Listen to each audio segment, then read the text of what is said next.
Hello, Internet, and welcome to episode 145 of Verbal Graffiti with your host, Brian Glass, a.k.a. the B-Man, the People's Degenerate. Tell your first wife to put on her seatbelt and tell your mistress to stop texting you right now. Because in this episode, we're coming for carnage and everybody's got to take precautions. I got a lot on my mind. Actually, I don't really have that much. All I have is 2 Reddit posts, as I always do, with ridiculous, sarcastic answers for those posts, and a bumper sticker. Now, the bumper sticker, let's get into it. I was driving in New Haven. Yes, that's right. The B-Man, I have a driver's license. I actually have a perfect driving record as of episode 145 because I drive the speed limit and I wear my seatbelt, and I try to avoid texting while driving. I'm not going to say I never do, but I try. Is it a heartfelt effort? This ain't about me, okay? This is about what I saw while I was driving legally. I came up to an exit, and along the side of the road, there was a guardrail, one of those metal guardrails, and on it was a bumper sticker. Now, I was at a red light so I could read it. It said, it was just a black bumper sticker that had the words, "Arrest Bill Gates." Is that how, whoever bought that bumper sticker, it's so... now that I'm saying it out loud, the fact that a bumper sticker ruined my mood for a night, and I went to bed thinking about this bumper sticker last night. I need to call my neurologist, and perhaps I need to ask if he can up my antidepressants, because that a bumper sticker made me go all haywire in my head. That cannot be normal. That cannot be healthy.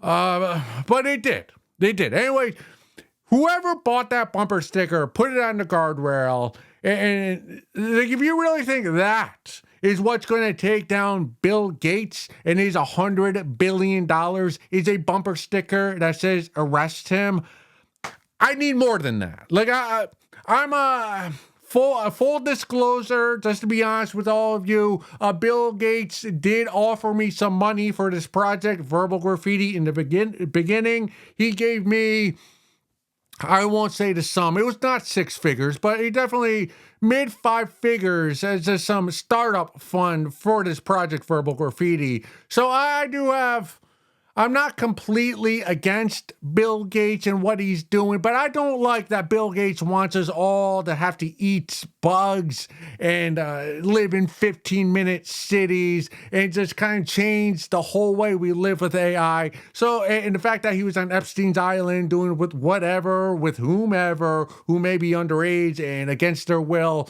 I would be okay. And I would even stand up and cheer on Bill Gates being arrested for whatever illegal activities he's partaking in. But a bumper sticker is not going to take down one of the richest men in the world. I need more than that. I need more. I need a motivational speech, right? I need a halftime in the Super Bowl. We're down by 2 touchdowns. I need a head coach to get into our ass, motivate us, varsity blues style, have us running out of the tunnel, running through brick walls for that coach. A bumper sticker with a mere slogan, arrest Bill Gates. It ain't going to do it for me. I saw that. It made me a little anger. I kept driving. I need something that's going to make me get out of my car, like stop, get out of my car with a wiffle ball bat and just start destruction. I need video evidence of Bill Gates doing whatever it is he was doing on Epstein Island. Like, we need more than just a bumper sticker, right? A bumper sticker is so 1980s. Like, people who put bumper stickers on their car or on their laptops or MacBooks. I don't really know the difference between a laptop and a MacBook. They're the same to me. But what I'm getting at is here, bumper stickers do nothing for me. If anything, they make me upset with you that's all you're doing. Now, to be a man, I'm not going to do anything.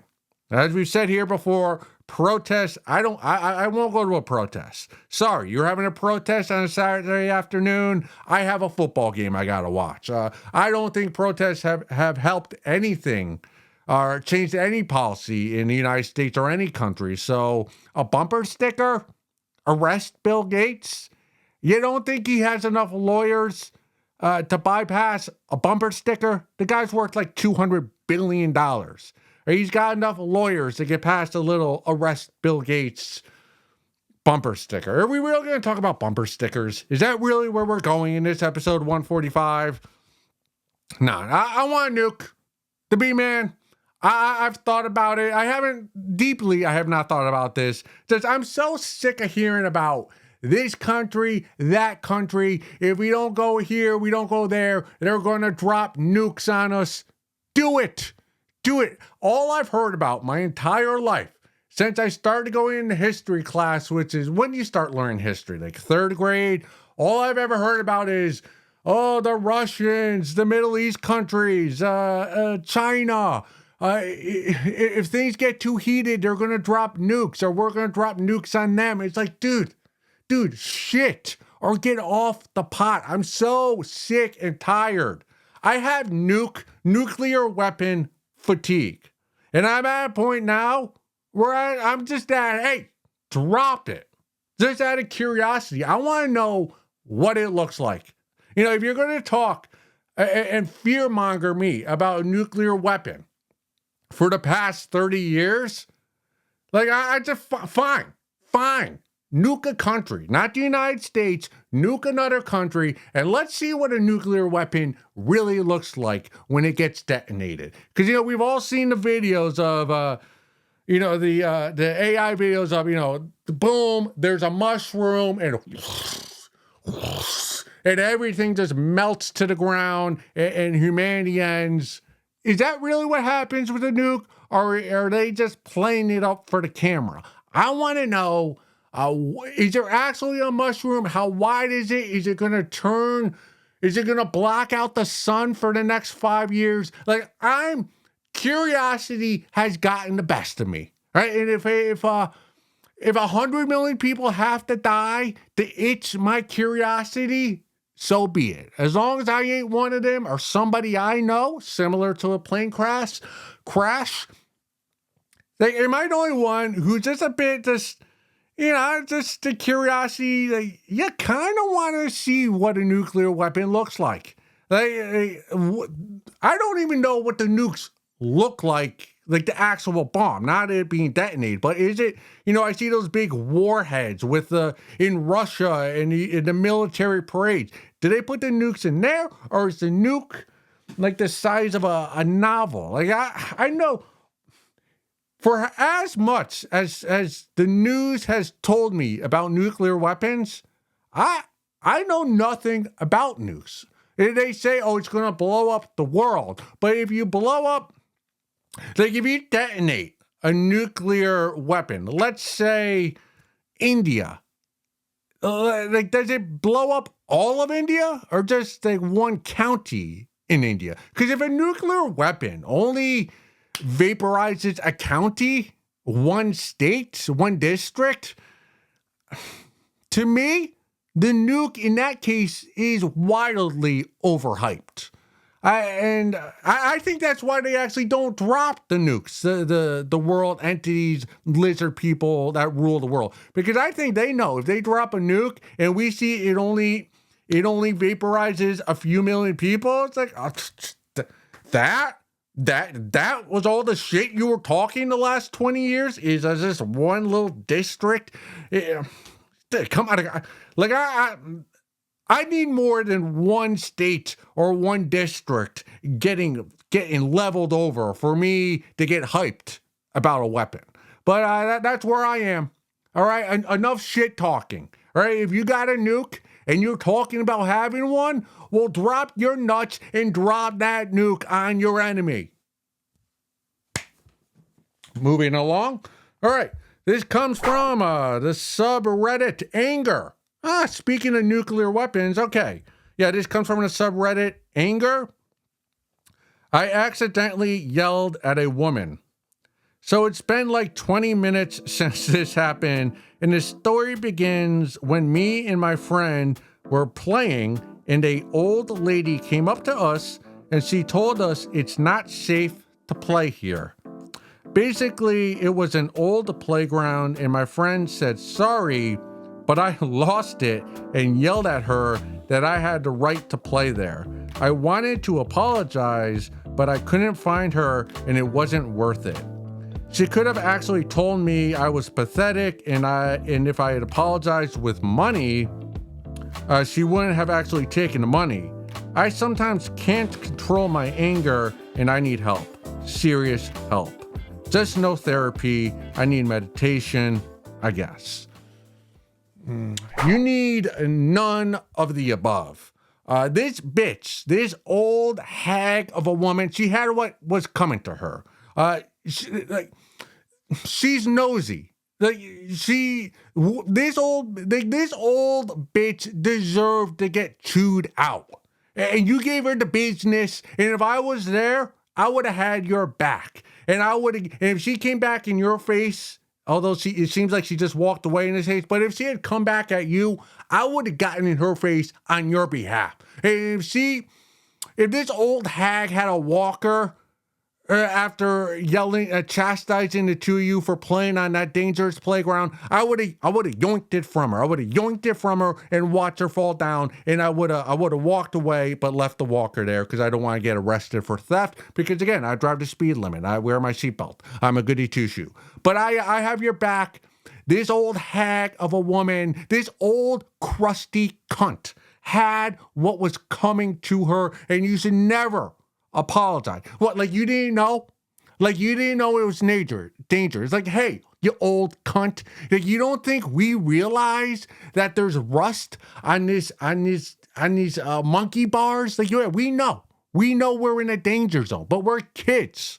And we're on our parents' health care. So we're going to live without fear. And we're going to try to do some flips off of the monkey bars, off the swing set. And yeah, it might be old and it may be crusty.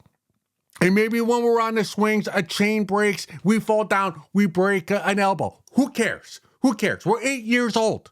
Good. We get to go to the hospital and we get a vacation from school as we heal. And then when we go to school, everybody gets to sign our neon green, like the cast. Like breaking your elbow while playing on the playground as a kid is the best. Because you get to miss school for a week, and then when you come back, you get all the attention, and then you get the stinky, like under cast, you get the stinky, a dead body smell, and you get to put it up to your friends and smell this, and it's funny, it's a gag, and it's like we're living life. We're on the playground. Like we know it's a bit dangerous, but we're kids. We're living. I'm sorry, you old crusty bitch. Like, why don't you get off our dicks and scooter yourself back to the nursing home? Right? Like, we know what we're doing. I'm sorry.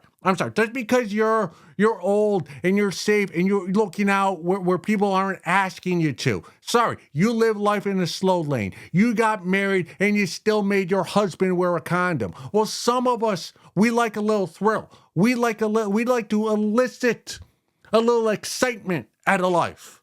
All right, and that means we're on the swing set that's a little old, and there might be a nail coming out of the wood. So be it. We get our tetanus shot. We'll live. We'll live because we're kids and we're malleable and our muscles aren't as stiff as you old crusty lady getting up in our business. You get in our business, we get in your business. It's like, what's next? Like, what else can this old lady, this old hag of a human being do to us? Like, what else are you going to tell us? Don't have that fun dip because it's too much sugar and it might lead to diabetes 5 decades from now? Bitch, you'll be dead. All right? Keep it moving. All right? Go piss your Depends diaper. All right? We're doing all right for ourselves. You're on death's doorstep and we're just starting our life. So stop trying to ruin our fun summer afternoon. Was that a little too much? Was that a little too much for him to be? I'm sorry, I'm a little like, dude, there's nothing better than kids on a playground doing backflips and living life a little dangerously. Like, good for you. As a kid, good for you. Get off Reddit, go back to the playground. Get off the internet, go back to the playground. And as for your anger, don't try like, don't let society force you to conform to what they want you to be. Like, use your anger to your advantage. Of all the billionaires in the world, Bill Gates, you think Bill Gates became a billionaire by being nice and docile? Fuck no. He was rude, he was angry, he was cruel. He embodied capitalism. That's what you do. Like, don't get rid of your anger. Just learn how to use it.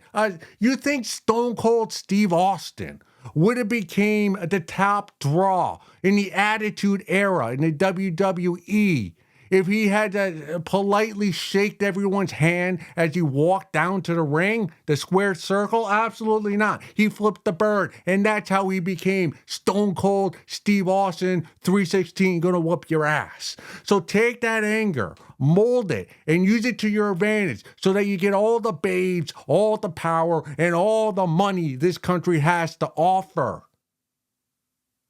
Do I have some photos? I think I have some photos. Let's go look at some photos.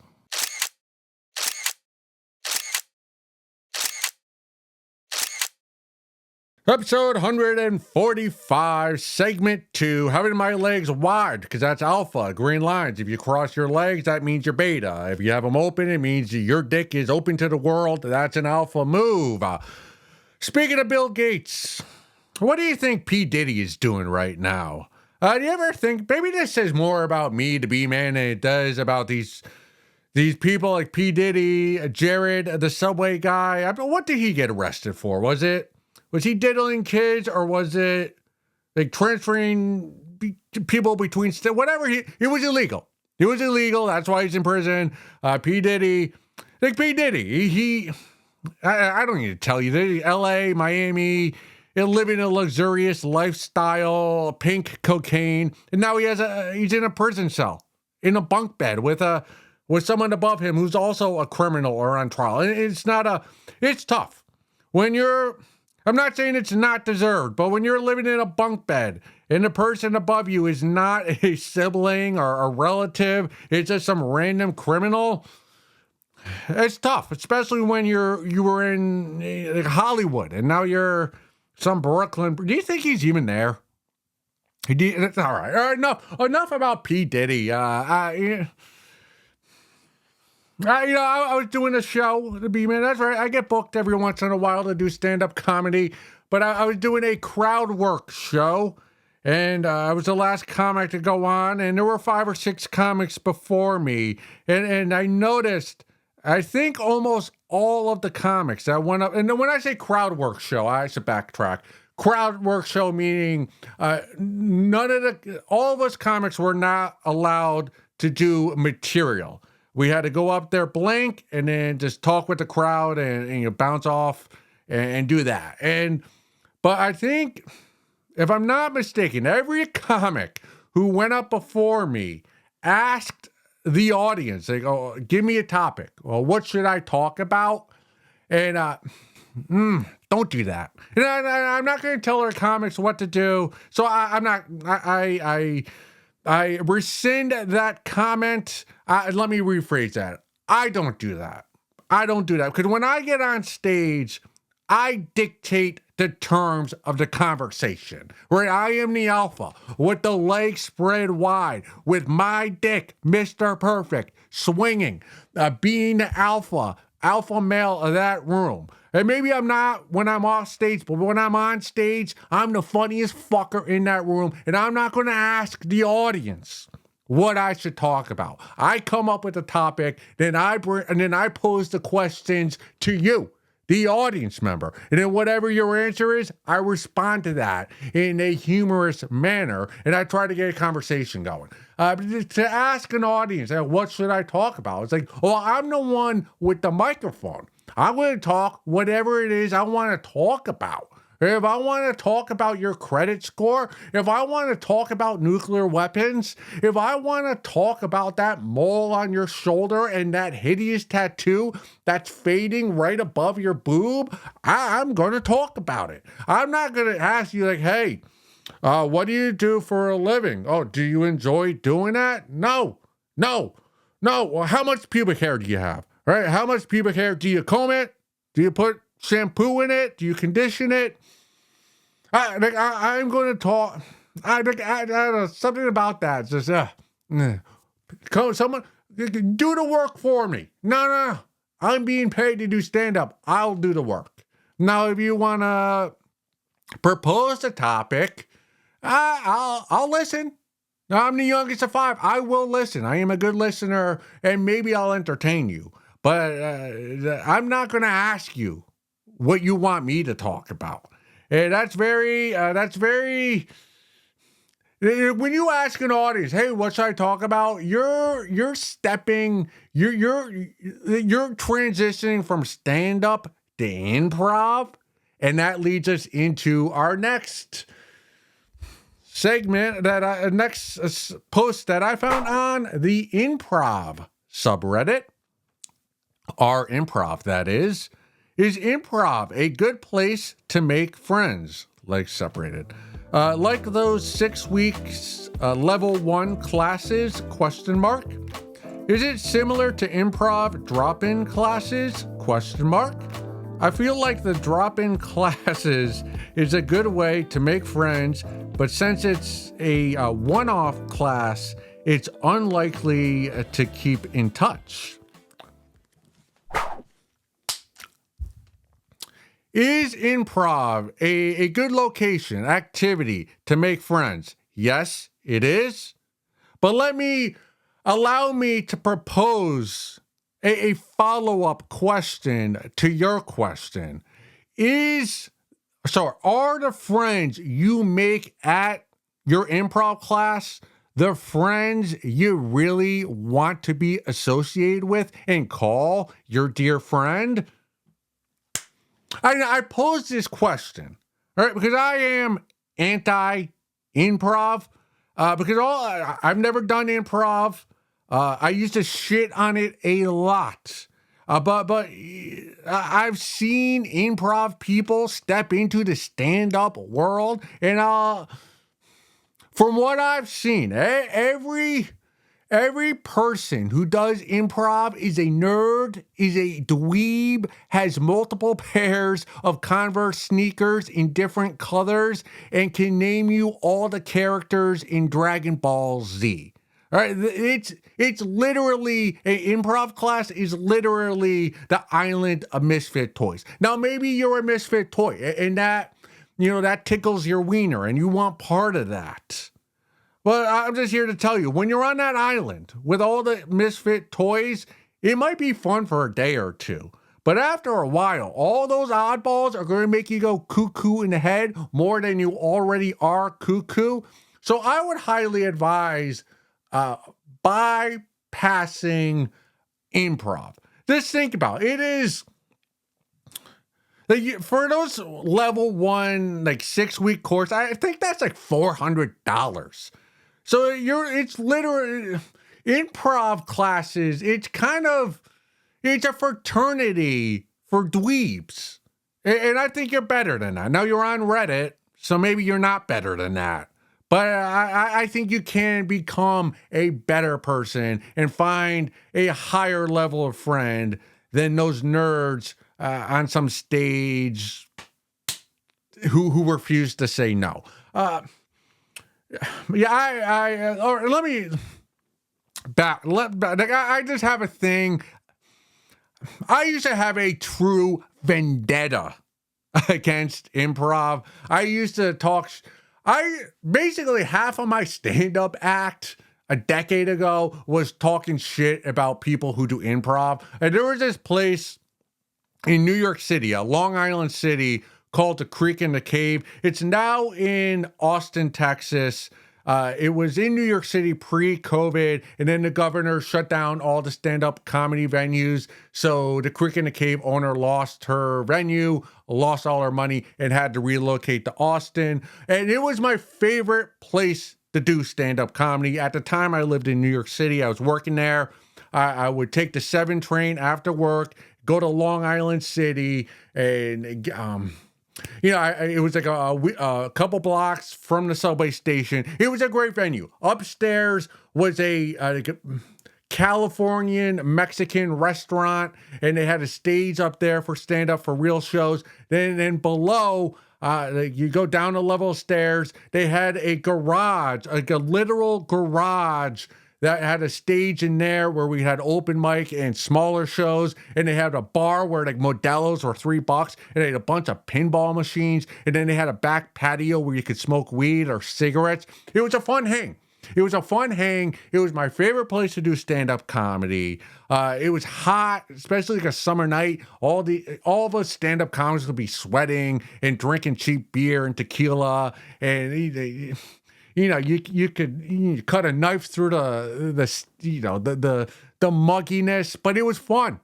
Like, it was just this artistic, this art venue, and everybody there was striving for excellence and trying to get out of this rat race, get out from underneath the man. And it had mics every day, multiple times a day, real shows every night. Like, real comics would come by. Like, Colin Quinn would come by and work on his hour sets there. It was such a fun venue. The only drawback to the Creek in the Cave, a Long Island City edition, where a lot of the comics there were nerdy dweebs into improv. And when I would get on stage and spend 5 to 10 minutes talking shit about how everybody who does improv is a loser and is wasting their life, because when you think about it, right, the only people who have success on doing improv are the people who make it to SNL, Saturday Night Live, and there's only 10 people on SNL, right? There's 10, 12 people at any time, and if you don't fit the DEI demographics, you're fucked. You're never going to have any success in improv. So unless you're like a fat lesbian or a fat black chick, or like the 2 black guys, the 2 Asians, or the 3 white guys that went to an Ivy League school, you're not going to have any success on improv.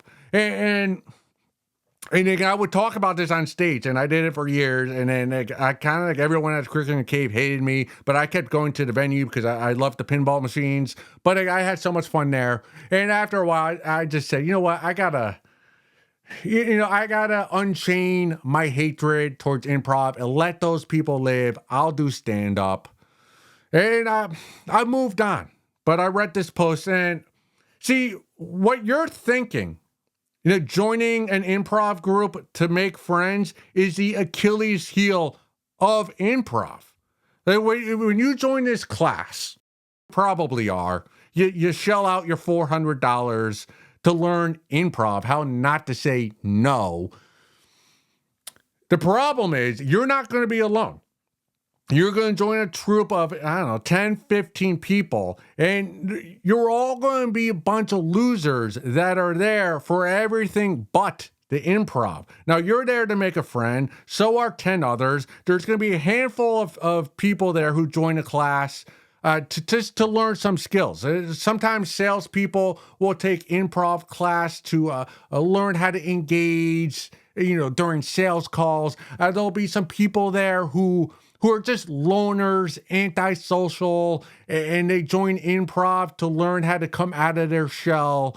And that's the Achilles heel of improv is you pay hundreds of dollars for these courses, but nobody is there for the actual art. And what will happen is that there'll be 1 or 2 people in your group that are actually funny, but then the other 8, 10 of you are just there to make friends. And that's why your improv group is going to fail. And what's actually the end result is any friends you have outside of improv are going to defriend you because you're going to make them pay $20 to come see you and your improv group on a Saturday night. They have to pay $20 to come to some vacant warehouse in downtown in an unsafe area. And you're going to waste their Saturday evening, and they're going to be angry at you for the rest of your life. And then you're just going to be stuck with all the other losers who make nothing out of their improv group.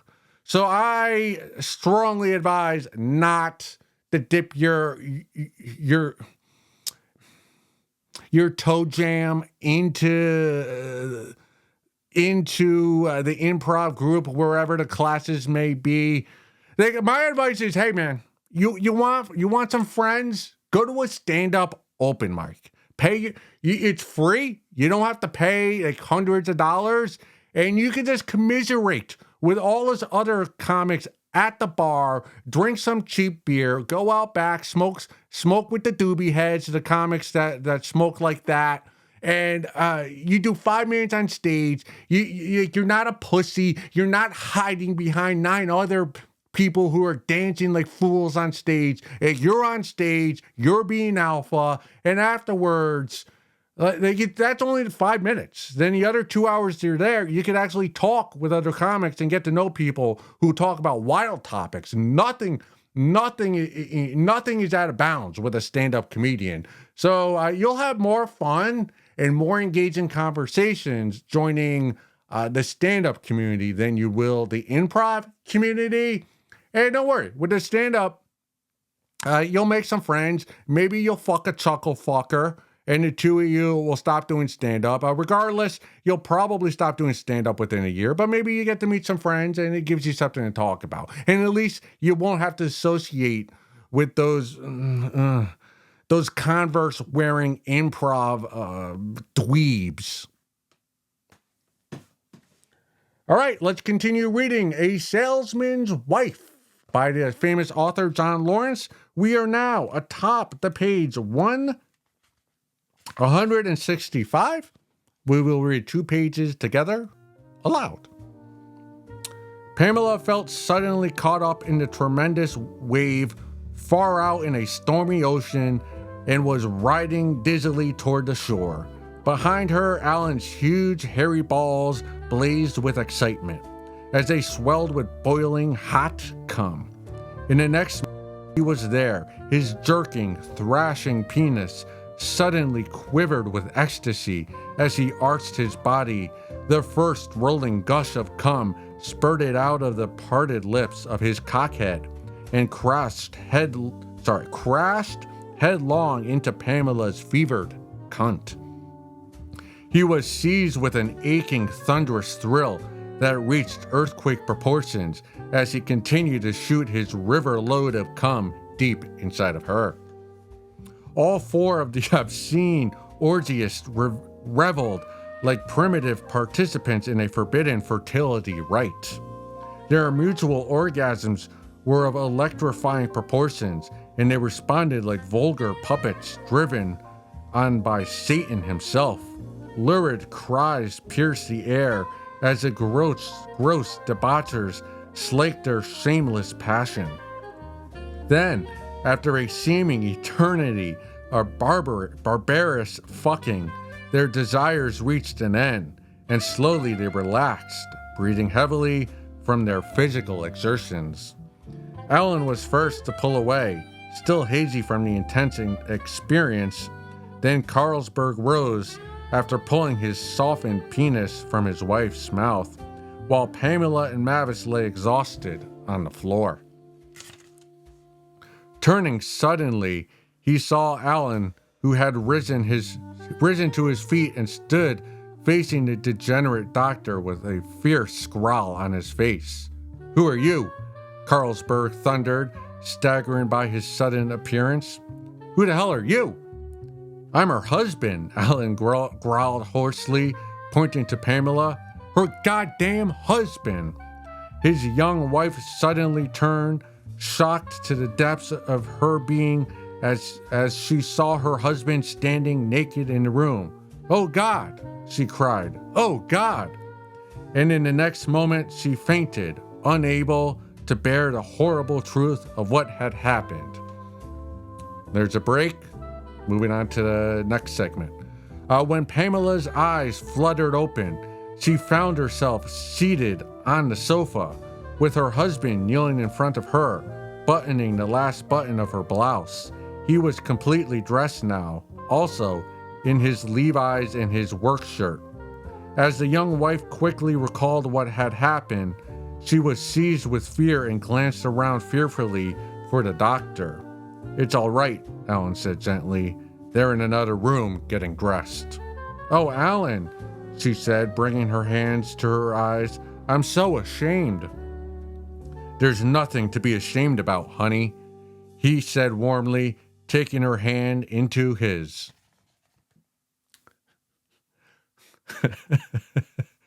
Go suck a fat one.